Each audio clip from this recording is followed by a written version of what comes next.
Simula na ng laban ng Strong Group Philippines, nakakuha ng magaling na player at solid maglaro itong si Coach Charles Chu. Showtime na showtime si RJ Abarientos, now you see me, now you don't. Simula na ng 43rd William Jones Cup at etong Strong Group Philippines ang magbabandera ng ating bandila sa Taiwan. Ay mga kinuhang import ang SGA, kasama na nga dyan si Chris McCullough at si Tawana G. Nagsimula ang kampanya ng Strong Group Philippines kalaban ng United Arab Emirates.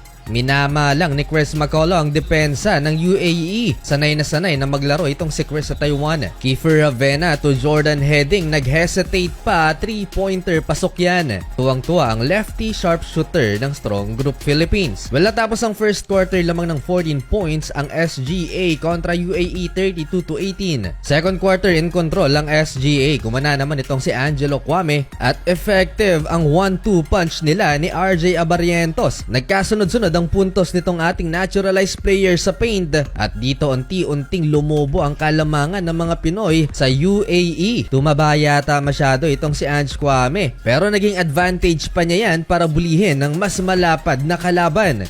Under 5-minute RJ Abarientos deep 3-pointer at malapit nang mag-20 puntos ang lead ng SGA. Sa mga naghahanap kay Renz Abando not in uniform, sila kay at hindi pa maglalaro sa kanilang first game. Sa 3-point area na lang talaga kumakana itong UAE dahil lockdown ng depensa ng Strong Group sa ilalim. Masyadong malalaki ang kinuhang frontcourt ng SGA. Natapos ang first half, SGA up by 18, 50-32.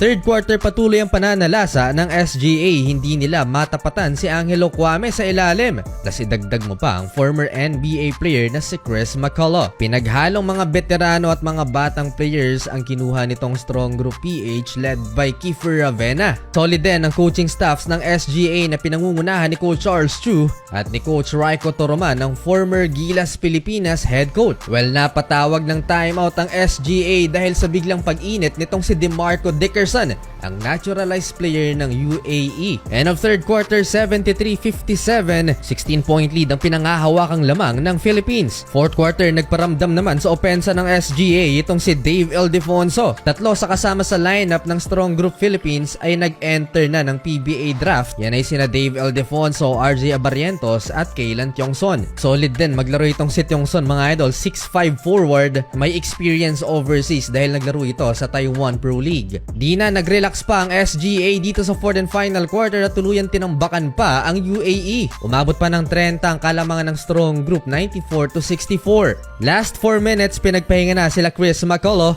Ange Kwame at ilan pa sa starting lineup at pinaglaro ang second unit. At the end, panalo mga idol ang Strong Group PH, 1-0 na at kinabukasan makakalaban naman nila ang kupunan mula Australia. Exciting yan, panigurado. May 12,000 pesos bonus nga pala ang 1xBet mga idol. Nasa comment section ng link at promo code.